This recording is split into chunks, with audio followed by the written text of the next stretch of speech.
This is the EVP Podcast. Oh, hi. It's the EVP Podcast. Hello. Hey, guys. Welcome. I'm Beaker. I'm Ghosty. And I'm DVO. So, I have a question for you guys. Yes? Have you ever seen the made-for-TV movie Voice from the Grave? No. Have you heard of it? No. Did you know that it was based on a story that was in a 1990 episode of Unsolved Mysteries? Loved Unsolved Mysteries. I found out just barely. Like a second ago? Yeah. Just a second. 1 second ago. Yeah, April 25th, 1990. I know the day that it aired. How big of a fan were you of Unsolved Mysteries? I remember watching it as a kid, but you know what I remember the most about Unsolved Mysteries? Is that like spoof scene they put in Basketball Oh, I don't remember that scene. when Joe Cooper goes missing. I don't remember that. I don't remember basketball much at all, though. Oh, that's probably the funniest part of Basketball is the Unsolved Mysteries episode in it. But no, I loved it as a kid. I loved watching Unsolved Mysteries and like the one with John Walsh. Yes, of course. What was the America's Most Wanted? Oh, America's Most Wanted. I liked watching those, but Unsolved Mysteries. Yeah. So And, you know, because the Unsolved Mysteries would talk about, obviously, Unsolved mysteries. Unsolved of Mysteries. murders or different things like that. But the things that I was always interested in was the paranormal stuff. Yeah, I would always hope for a paranormal. Exactly.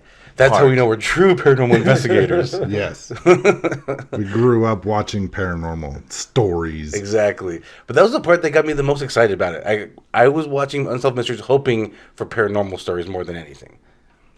So there's this particular episode I'm talking about. If you have Amazon Prime, it is on there. It's season 2, episode 19. I watched it. And this story that we're going to talk about is about 25 minutes in. And the story on this episode was called Voice from the Grave. Voice from the Grave. Voice from the Grave. So it was I didn't have a topic for this week. Ghosty's like, hey, what are we talking about? So I Google searched Unsolved Mysteries. I don't know why. I just did. And this story popped up. It was in the top, like, 10 stories. But today we're going to be talking about Teresita Basa. I've never heard of this story until, like, a couple days ago. Things I probably watched this when it came out back Right? in the 90s. Yeah. I most likely, guarantee we'd watched this. Yeah, We most likely saw it. Don't remember. But I thought this story was fascinating. And scary. And scary. So this story actually takes place on, I believe, February 21st is when it starts, sort of, 1977. The fire department gets a phone call. There's a fire in an apartment. And they get there, and no one answers the door, obviously. Not obviously, but no one answers the door. They break in, put out the fire.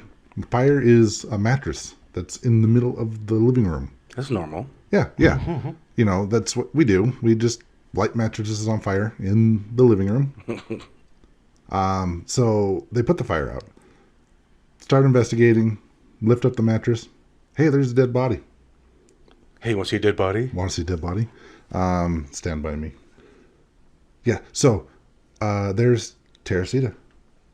Lying naked, dead underneath the mattress. I believe she had a knife in her chest. Or she was stabbed. There's some evidence of a stabbing, I believe. But yeah, so they, cops are involved, obviously. They start doing an investigation.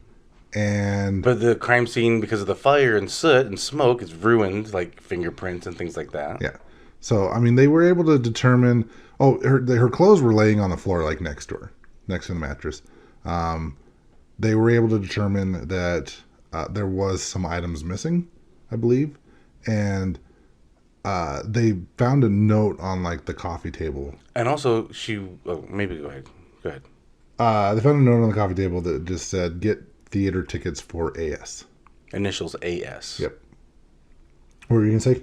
So she was naked, but they did determine she was not raped. It just kind of looked like she was raped. Yeah, it was set up to look like a rape or a sexual assault, but she was not. They found in the autopsy that there was no actual evidence of a rape happening.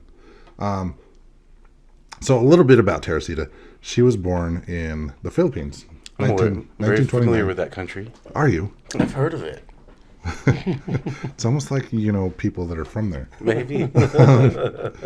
1929. She moved to the States in about 1960. I believe she was she moved to Chicago She was studying music, was her major, I believe.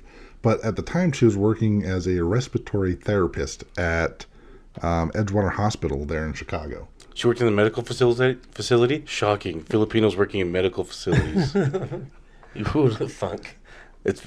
Bigger doesn't know, but it's very common that Filipinos work in nursing or something in the medical field. It's a very commonplace. They're kind of forced to do it by their parents. Okay. It's expected of them. Yes. Well, you know what's funny about that? Nothing. Stereotypes. Just kidding. Because they're true. Well, it is actually. Because you said so. I have no idea. But yeah, so the cops looked into a lot of stuff. They quickly kind of came to a dead end. They couldn't get anything until about 5 months later. Do you know what happened 5 months later? Teresita made a visit. She did. Who did she visit? One of her coworkers. Guess what nationality her coworker was in the medical field? She was Filipino. Craziness. Her name was Remy. I'm just going to go with her nickname, Remy. Okay. Chua. And her husband, Joe. I believe they both worked at the hospital with her. Right. Or at least Remy did. Yeah, and the husband was a doctor. I'm not sure if the same hospital. He was a physician, but did not know of Teresita. Mm-hmm. He'd never heard of her before. So like I said, about 5 months after her murder, they contact Detective Joe Sachula. Well, first of all, so Teresita visited her friend Remy. Remy was at work taking a break. Well, this is why they contacted Joe. Okay. They contacted Joe to tell him about these visits they got from Teresita. So you want to tell about the first one? Yeah, the first one, Remy was just taking a little break in the break room at work at the hospital. Took a little snoozer, and she woke up seeing Teresita at the end of the couch or whatever she was taking a nap at. But she didn't say anything. She just was there, and she could just see her. And she was obviously very surprised, very scared, because she was not expecting to see Teresita, who had been passed away for 5 months at this point. And that was the first experience that they had with Teresita's spirit. So then they had two more experiences. These other two were at their house. Do you know what happened with the first one at home? The first one at home? Wasn't the first one at home similar to the one that just happened at the hospital? No. So the first one at home, Teresita went to take a nap. Joe comes into... Remy took a nap. Remy... Okay, that's not the one... Teresita was already taking a nap. Sorry. a long nap. Okay, so this is where Remy was sleeping. Remy was sleeping and her husband came in. Yeah. Okay, and that's where she started talking. Yeah, Remy started talking in a different voice. Oh, that's right, yeah. So she was talking in a completely different voice and telling her husband, well... Remy's body. Well, it was Teresita's voice coming out of her. And telling her, what was his name, Joe? Yeah. To that he needs to find her murderer, and she's actually murdered who? So she actually said his name. Was that Alan Showery? She said his name, and he. Let's see. After she said his name, he told him. She told him that he was an orderly at the hospital. Okay. And that he needed to go to the police and tell them, like, this is who killed me. Okay, yeah, that's right. That was it for the first one. Yeah, and this went on for Joe's like, This went on for about a half an hour. Of just him questioning her while she slept. Yeah, and she's just like, when Remy woke up, she had no recollection of this happening. And then the second time at he home. He did nothing with the information because he doesn't know who Teresita is. He even asked, like, who's Teresita? He probably thought she was just dreaming. He probably thought it was just like a talking in her sleep, like, this was fun. Well, can you imagine? He did ask Greg when she woke up, like, who's Teresita? Oh, she used to work with me at the hospital. Why do you ask? But you see, like, he's a doctor. Yeah. So he's probably just thinking, like, oh, she was dreaming about her coworker because she passed away. Well, even now, like, if you walked in on someone sleep talking and they're like, yeah, I'm so-and-so, this person killed me. I would go have fun with it and I'd start recording it, right? Probably. But, and then show them later, look what you did, you big dummy. But, like, what are you going to take to the cops? Like, hey, my wife was sleep talking and she said that she was murdered by this person? Like, Yeah, exactly. Like, in his shoes, I would have probably done the same thing. So he's like, okay, whatever, and he didn't really do anything with it. You guys ever play that pass out game when you're younger where you kind of like take a few deep breaths and someone kind of chokes you out a little bit? You guys ever do that? What the hell is wrong with you? Kids, man. The 80s. The 80s, baby. Well, that actually came back a couple of years ago. I read It's about that. never gone away. Oh, And Jesus. people would, you'd be out for, I don't know, Seconds. 2 seconds. Yeah. And you'd wake up and you'd say funny shit. You remember that? Like, you'd always be like ready for someone to say like funny shit because they wake up and be like, they say something weird.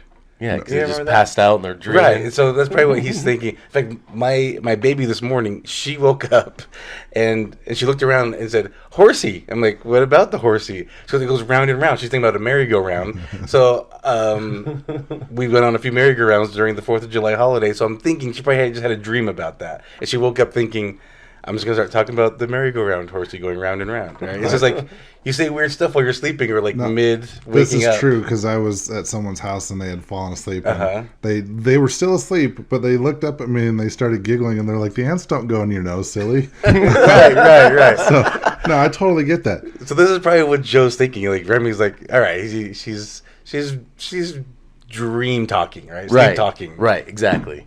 And then the second time it happens again. And this time She's like, hey, It's like, why didn't you go to the police? right. what the hell, bro? Like, I gave you everything. But in fact, Joe at this moment even said, I have no proof. What am I gonna like? I can't just say this. Right. And then that's when she said, "Okay, I'll give you proof." Yes. And then she told him that while he killed her, after he killed her, he stole her jewelry. And she described the jewelry. And she even said that her family could vouch for her. And yep. Yeah. So this is when Joe and Remy then contact Detective Joe. Yeah. Detective Joe. And then he ends up contacting the girl. Well, first he's like, I've heard a lot of crazy stories as a detective, and I don't know how I'm going to explain this one. Because, yeah, this has got to be, like, just insane for him to just take this lead and be like, all right. But, I mean, it's a cold case for him so far, so, you know. Right. I got to there's take any lead I can get. Yeah, it's been 5 months of nothing. Yeah, 5 months. So, yeah, he takes that lead and he actually brings in. Well, he wait, started here- interviewing coworkers of Teresita. Oh, he went to the hospital. He went to the hospital. It's not like he could just go up to Alan and be like, "Hey, this ghost said you killed her." Well, you remember at this point, Joe and Remy. Joe's the husband as well. So yeah, there's Joe Chua and Joe. I can't pronounce his last name. Detective Joe. Yeah. We'll just go with Detective that. Joe. So there's two Joes. So Joe, Chua, and Remy did say, okay, well, the spirit of Teresita said that her murderer is, The Alan Showery. whose initials are. Yes. Yeah, so Dun, that's when he's like, dun, okay, I've got dun. some type. All right, I can go with this because coincidentally, they don't know about the letter. That Right, says, they don't know the letter. You meet the movie something get with theater AS. tickets. Theater tickets for AS on the little note that they don't know about this. Teresita had written down. So when they say his name and Detective Joe says, "Oh, his initials are AS." Coincidence? Possibly. I can work with this. Let me go down to the hospital. Ask some of the staff if they know about maybe them meeting or if they had a contact of some sort. And they did confirm. Some of the people at the hospital did confirm that they were going to be meeting up. And that he also lived very close to her. Yeah, so again, Alan, is that his name? Alan. So Alan was supposed to actually come over and fix her TV, is that correct? Yes. Yeah. TVs weren't the same back in the 80s. Or 70s. This was the 70s. Yeah, so they Bunny had ears. Yeah. Pliers. A lot of pliers were being It was a box. It was a Yeah. tube. Yeah, it was a box. So different type of TV. TVs didn't need repair. You don't see TV repairmen anymore these days, but back then it was a legitimate business being a TV repairman. And so Detective Joe asked some people around, and some of the other orderlies and nurses did confirm, yeah, he was supposed to go over to Teresita's house and fix her TV around the same time that the fire department pulled up because of the fire. Yep. Dun, dun, dun. So this was enough for him to bring Alan in for questioning. And he actually confirmed that yes, he was there that night. And he said that he didn't have the tools he needed to repair the TV, and so that he was going to go home. And he left. And that was it. That was supposed to be the end of it. That's all he said he did. Yeah. So I know they ended up bringing in Alan's girlfriend and asked if she had received any jewelry from him in the last few months. And she said, yes, actually, I have quite a bit. So they brought in she brought in all of her jewelry, and they brought in Teresita's family because he did have the information that, they would know. And one thing that they honed in instantly was like this green brooch or something. Green. Well, no. There was a couple like items. Green, like a jade. Yeah, yes. it was like a jade yes. necklace or a jade. bracelet or something. It was a green piece of jewelry, and they recognized it right away because I believe it was a gift from one of them. And then they also noticed in the Unsolved Mysteries episode, they noticed the ring that she was wearing. Yes. The girlfriend was also Teresita's, and so they confirmed that like a lot of this jewelry that she had was Teresita's jewelry. So then they go back and Detective Joe goes back. Just like Teresita's spirit said. Yes. Dun dun dun.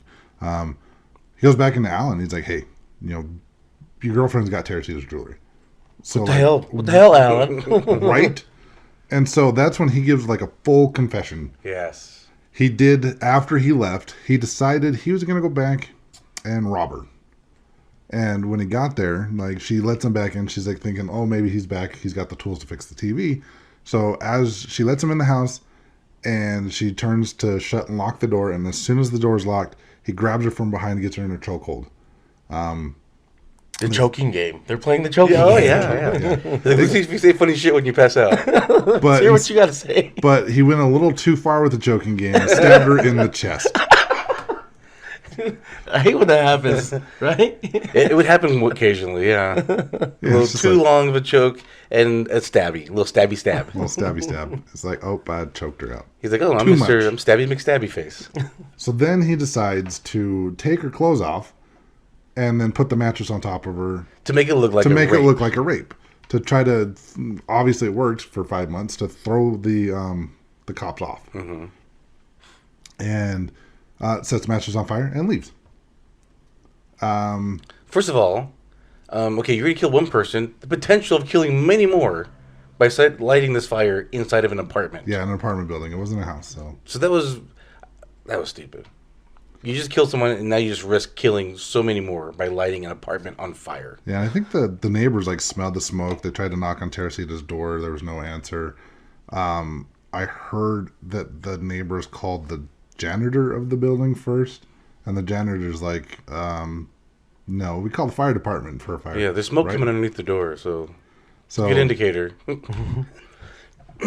but the fire wasn't going too long, obviously, because it only just kind of got the living room of Teresita's apartment. Didn't really spread. So that, luckily for that. Luckily. But this is kind of a tragic situation to begin with. But, sorry, Alan's confession, obviously they brought him to trial. And can you imagine being a juror on this case? Yeah. That would be pretty wild. Especially if you don't believe in, like, spirits or ghosts, right? Like, Right. what? But so I'm assuming there was at least half of the jury that didn't believe in ghosts. because it was a hung jury. It was a hung jury. They couldn't come to a decision, so it was declared a mistrial. Which I understand, right? Like, if you don't believe in that stuff and you hear the story, like, no, not true. But then if you think back on everything, like, but they did solve it, though. Yeah, I know. Well, he confessed. Yeah, and Right. and everything turned out exactly like what was said. Yeah. But, so, mistrial.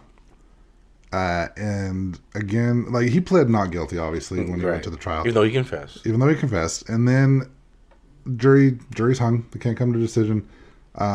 Declared mistrial. Then he confesses again. He's Right. like, no, I actually did do this. So he ended up serving 14 years in jail because of this. It could have been or should have been a lot longer, but because of the jury, The circumstances. yeah, them not being able to come to a decision, he only got 14 years. Right. But yeah, that's pretty much it. Yeah, that's it with the story. But let's get into details about this. Is this possible that Teresita, would you call it possession? I guess it's a form of possession. Yeah, yeah. She form. pretty much jumped in her body and talked out of her Right. mouth, With her voice? puppeted her. Yeah. Turned into a puppet? No, well, in my opinion, no, it's not possession. From just my belief a human spirit cannot possess another human body. Okay. You can channel though. So possession, you can channel and just kind of. It's kind of like with the Hans Holzer. Yeah. When he said the only way to really investigate is with a good trance medium. Yeah. And that medium is basically just channeling that person's voice. It's channeling. Remy channeling is a... Yeah. Maybe she probably is not become, but she probably has been. Because I've seen Caden, who's on the show. I've seen him channel. I actually have it on audio, him channeling. I've seen Brandy. We'll do one for Caden too. I've seen Brandy channel. I've seen a couple people actually channel, and different voices come. So you're saying Teresita chose Remy because she felt like she could use her as a channel, as a medium to speak on her behalf? Probably. Okay. She was probably wandering, her spirit was probably wandering around the hospital, and then probably came across Remy and was like, oh, she's got the ability. And she's like, oh, she can probably see me. Interesting. Okay, that's interesting. Because I've heard from some of our mediums that we've worked with that spirits can tell, like their energy's different. Heard that as well. Spirits can kind of tell if someone's gifted or they can do certain things. So well, Caden has told me personally that he would go into a grocery store, and spirits would try to. They'd see him walk. He would see the spirit. The spirit would notice him and like, wait a minute. This guy notices me and tries to talk to Caden. He's like, no, bro, I'm trying to grocery shop, not right now, And so yeah, I do kind of believe that it is a possibility. Mm-hmm. Makes sense. As do I. I think it's possible. Teresita is like, Remy can do this, but she doesn't know she can do it. Right. So first, like we said, she appeared to her, and when you're in that like kind of tired state, your subconscious is more active, and your subconscious is going to be able to do things that you normally can't do. So that's probably why she saw her. And maybe that was like Teresita's test. Like, okay, I'm going to sit here and see if she sees me. Like, I'm going to try to present myself, and if she sees me, then I can use her. I just thought of that. Like that first visit where she woke up from her little nap and saw Teresita there just staring at her. That's probably Teresita's like test, like, oh, she can see me. Could be, yeah. So, all right, this can work. I've got a plan. And she followed her home. Yeah. Okay, that's a very good possibility. Yeah. That kind of makes sense. So, I mean, this whole situation is entirely within the realm of possibility. And, I mean, I think, it legit was Teresita talking through Remy.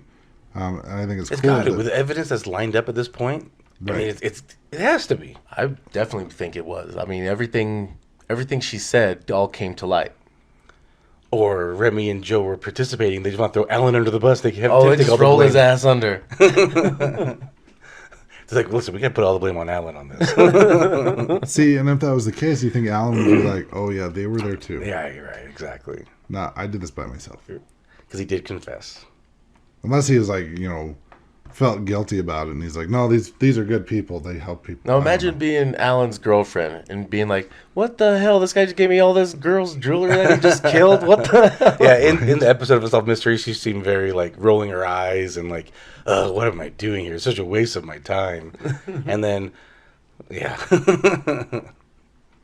Exactly, right? She's just like, oh, I thought he loved me and gave me all these nice gifts. No, he's out there murdering people. I mean, they probably weren't in boxes or anything like that. That should have been suspect.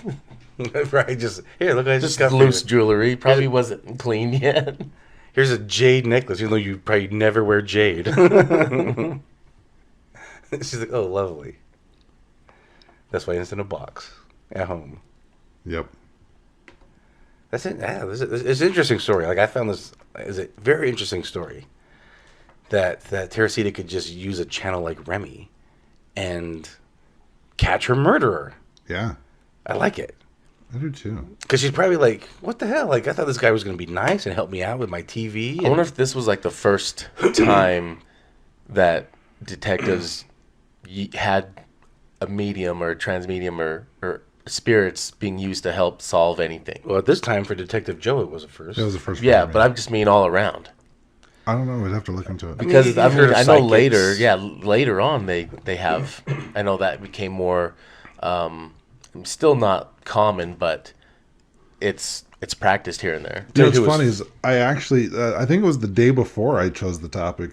I actually found a medium on TikTok that said in her live stream that she does that. She does help police solve murders and stuff like spirits will come to her and give her information, and then she relays this information on the police.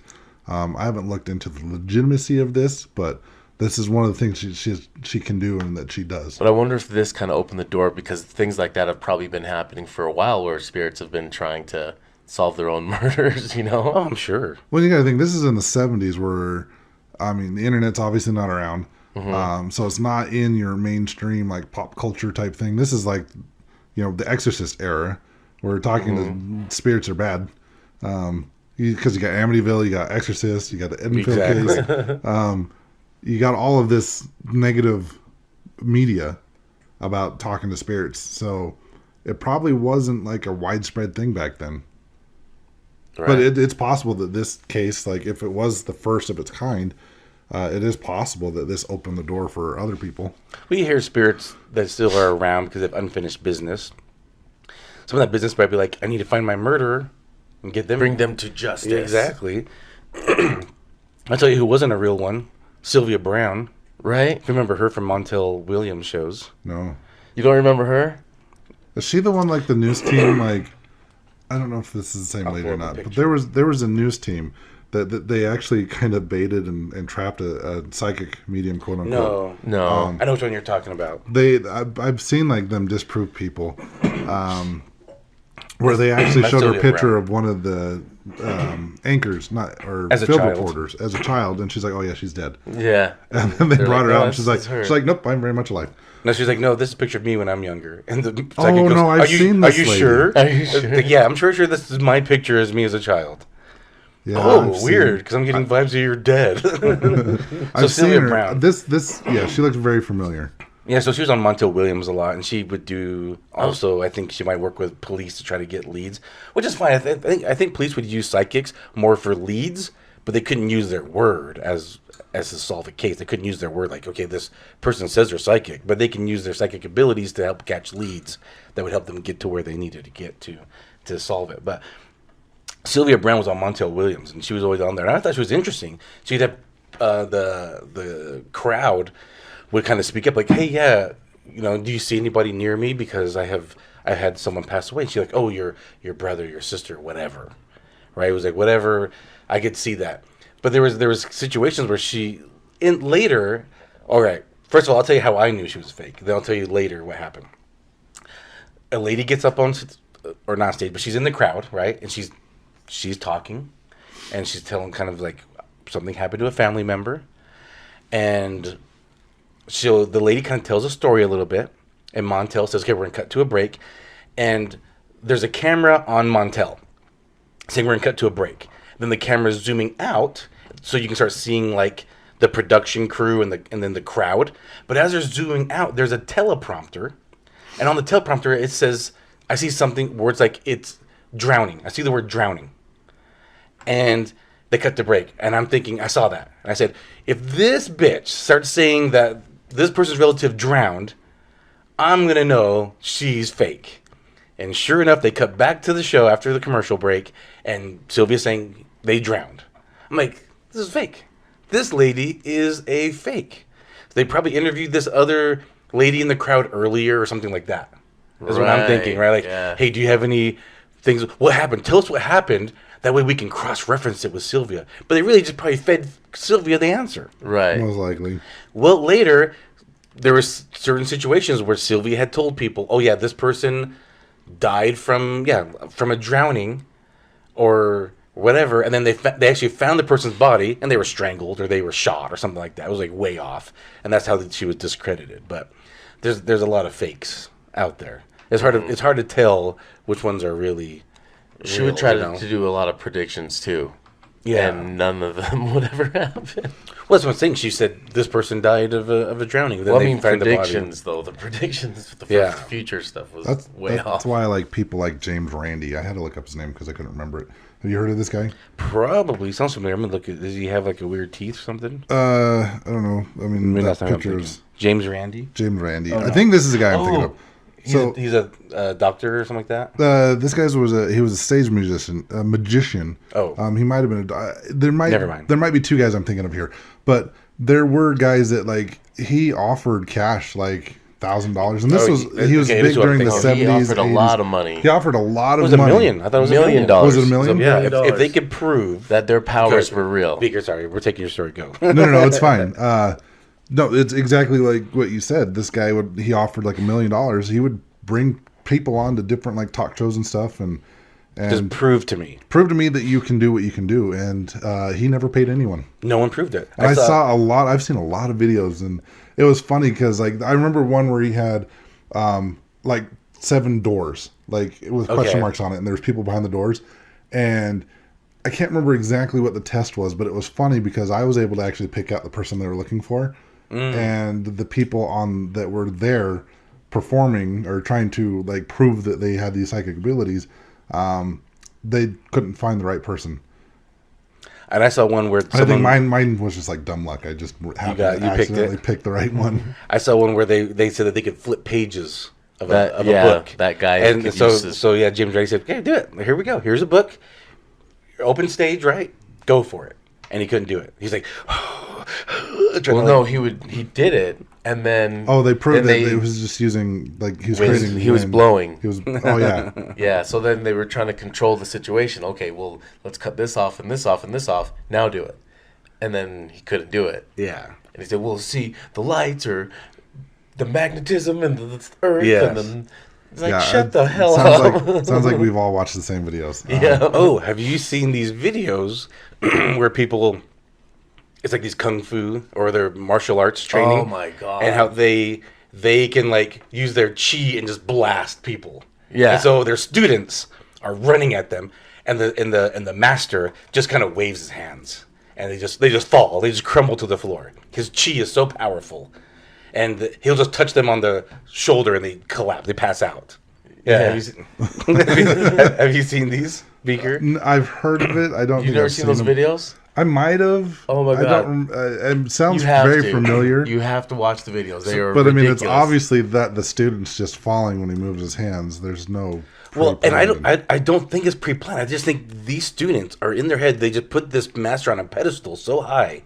And they tell all their friends how their chi is so strong that when they're asked to run up there, he does it. It's the same thing. It's like the fanatic worshipers where they're like, and I heal you, and they pass out, right? Oh, the televangelist. Yes, it's like that. It's very just like that. That's exactly what it is. So there's this funny clip where this guy, the MMA fighter. No, I'll go back to that one. There's a guy, and it's this healer. He's like he has a retreat, and there's a couple videos where they say, okay, you man run to this woman across the beach, and she with her chi, she is gonna just knock you out. So he starts booking it. He runs at her. She's like does her whole little chi blast, and he mows her over, plow into this woman. Right, they were probably like 10 yards away, and he just slams her. So she's hurt. Right? That didn't work out. Then I can't remember if it's the same. I don't know if it's the same guy that taught this retreat. He was with another gentleman, and he was I think he was a journalist, just trying to prove this is all bullshit. So they're on the beach again, and they're on their knees. And he's like, smack me, and I'll try to smack me, and I'm gonna block it. The guy smacks him. He's like, okay, all right, try it again. And he just like gives them like a 1, 2, 3 combo, and he almost knocks this teacher out on the beach. And he's like, and it's the end of the video that I've seen, but it's pretty funny. He might have even got an uppercutted. Like it was a pretty good like 1, 2, boom. Hadouken. Yes, but yeah, what Ghosty was saying, there's another video of an MMA fighter. No, he goes to those. He goes to these masters like, okay, let's fight. Like let's fight. Let's see if your chi is that strong, and let's fight. Let's have your chi stop me from coming at you. And these masters are still doing the same shit with their class. Okay, these masters in their class, they're like moving like fluid, right? They're just moving so smooth and elegant, and they're just like like this little. If you're watching on YouTube, you can see what I'm doing. Right? It's very. You should watch this on YouTube. It's very. We'll have to clip this out. I look very funny doing it. But that's what these masters are doing, right? They're just like moving so like liquid, and they just like it's touch staged, them. like they've performed it before. Like they've seen too many Bruce Lee movies. Yeah. You know? Because they know that the students are just going to collapse. They know it's going to happen. So they're not putting too much, they're not putting effort into it, is what I should say. So this MMA fighter comes over and just is like, boom, knocks him out. Just knocks him out. It's great. And people are giving this MMA fighter shit because like, oh, but this guy's like 60 and you're 25. So what? He says he can knock me out with his chi. Stopping this whole class from coming at him. He's stopping 20 guys at a time, supposedly. Yeah. Yeah, he is. I'm just one. I'm just one guy that has some power behind it. So it's pretty funny. Yeah, so long story short, there's a lot of fakes out there, but this Yeah. one, Teresita, 100% real in my opinion. I think so. If you piece it all together, it's got to be true. Yeah. And it's a fascinating story. Yeah, I definitely think she visited her. I don't know if maybe Remy already knew about her abilities, Doesn't and then sound maybe like it. didn't just, this is the first time that it actually was like, oh, I can solve something. Well, in the Philippines, there's a lot of ghost stories. And I'm sure Remy, living in the Philippines, has heard a lot of stories, and maybe she's even had experiences. But when you hear a lot of stuff, you don't think, oh, I've got power. It's just, yep, here's another Or story. do you think this was just like a one and only thing that's ever Might have happened? been. And again, 70s, it's not mainstream. It's not like now where everybody's just like wake ups and they're a medium. Right. Yeah, she probably had this experience and never really noticed it again, or just, never experienced anything. Or that she noticed. Nothing that she thought of or cared for. I think her husband Joe just sat there by her bed, Just like, trying to talk to her every night. Hey, Are you anybody there? Anybody else there? what Who you are got you for me tonight? tonight? Yeah. Who's visiting me tonight? Keeps the relationship spicy. Someone new every time. That's what I was thinking. All right, great story, though. All right. Well, should we call that an episode? I think Yeah. we should. All right, guys. Well, those who don't play that. Peace out, butterflies. Goodbye. This is the EVP Podcast.